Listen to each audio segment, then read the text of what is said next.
Pernah kepikiran nggak sih kalau di dunia pendidikan digital sekarang ini, setiap kali kita ngeklik sesuatu, nonton video materi, atau bahkan cuma nulis komentar di forum diskusi, kita itu sebenarnya ninggalin jejak. Ya, semacam remah-remah roti digital gitu.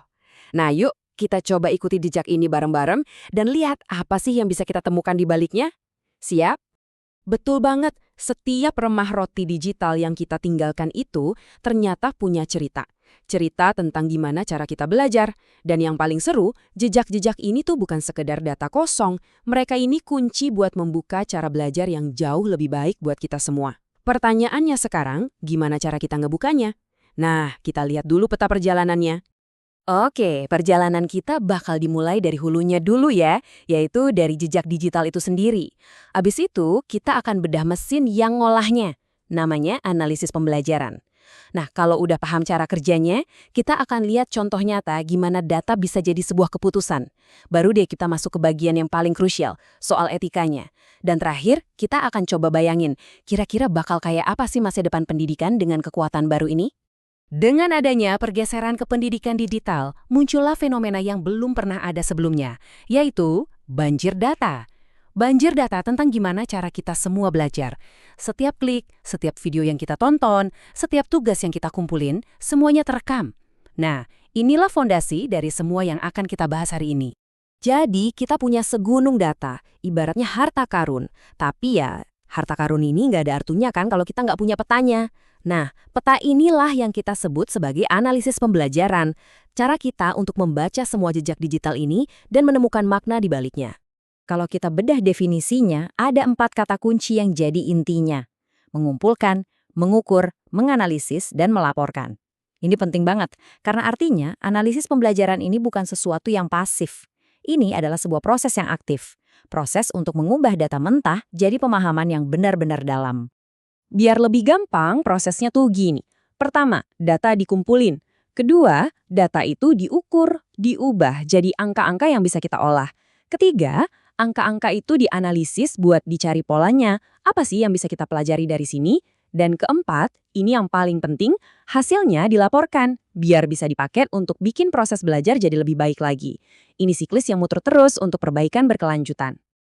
Oke, definisinya udah. Sekarang, gimana sih ini bekerja di dunia nyata? Karena tujuan akhirnya kan bukan cuma buat ngumpulin data, tapi buat menggunakan data untuk membuat keputusan yang lebih cerdas. Ini soal mengubah angka jadi strategi mengajar yang beneran terasa dampaknya. Terus, remah-remah roti digital ini datangnya dari mana aja sih? Ya, dari hal-hal yang sebenarnya kita kenal banget. Semua aktivitas kita di Learning Management System atau LMS, catatan kehadiran, seberapa sering kita ngobrol di forum diskusi, nilai kuis kita, bahkan sampai berapa lama kita ngabisin waktu buat baca satu materi digital. Nah, coba deh kita lihat gimana data ini bisa jadi sebuah aksi nyata. Contohnya, frekuensi login. Ini bisa jadi sinyal awal buat tahu seberapa terlibat seorang siswa di kelas. Atau partisipasi diskusi. Ini bisa dipakai buat ngukur kemampuan kolaborasi. Bahkan nilai kuis bisa langsung nunjukin di mana titik-titik materi yang sulit dipahami. Setiap data ini punya ceritanya sendiri. Sampai di sini, kita udah banyak ngomongin soal teknologinya. Soal betapa canggihnya ini semua. Tapi sekarang, kita sampai di inti yang paling fundamental, yaitu manusianya. Karena sebuah alat yang sehebat ini pasti datang dengan tanggung jawab yang sama besarnya juga. Pertanyaan ini langsung mengubah arah pembicaraan kita kan? Dari yang tadinya ngomongin apa yang bisa kita lakukan dengan datar, jadi apa yang seharusnya kita lakukan. Inilah momen di mana teknologi ketemu sama hati nurani. Di mana analisis data bersinggungan langsung dengan etika. Jadi ada 3 pilar etis yang hukumnya wajib dan gak bisa ditawar. Pertama, privasi data siswa harus dijaga. Kedua, penggunaannya harus transparan.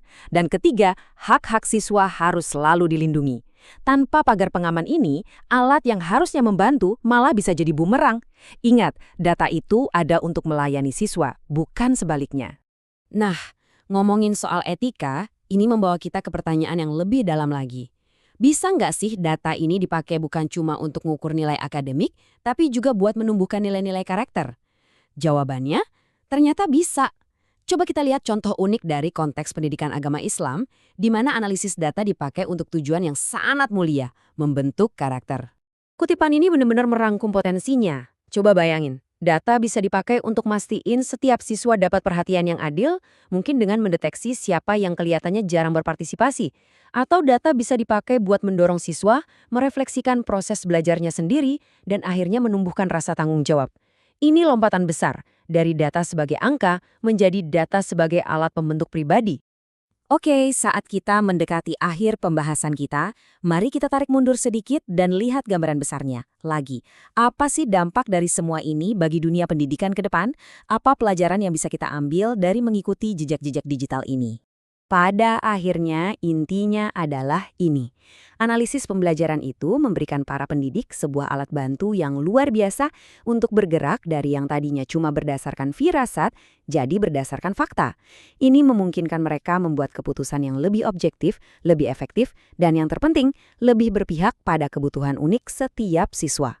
Jadi, saya mau tinggalkan Anda dengan pertanyaan ini. Di tengah lautan data, tantangan terbesar kita ke depan itu sebetulnya bukan lagi soal teknologi, tapi soal kemanusiaan kita. Pertanyaannya adalah, bagaimana cara kita memastikan bahwa data akan selalu menjadi pelayan bagi siswa, dan bukan malah jadi tuannya? Jawaban dari pertanyaan inilah yang akan menentukan masa depan pendidikan kita semua. Terima kasih.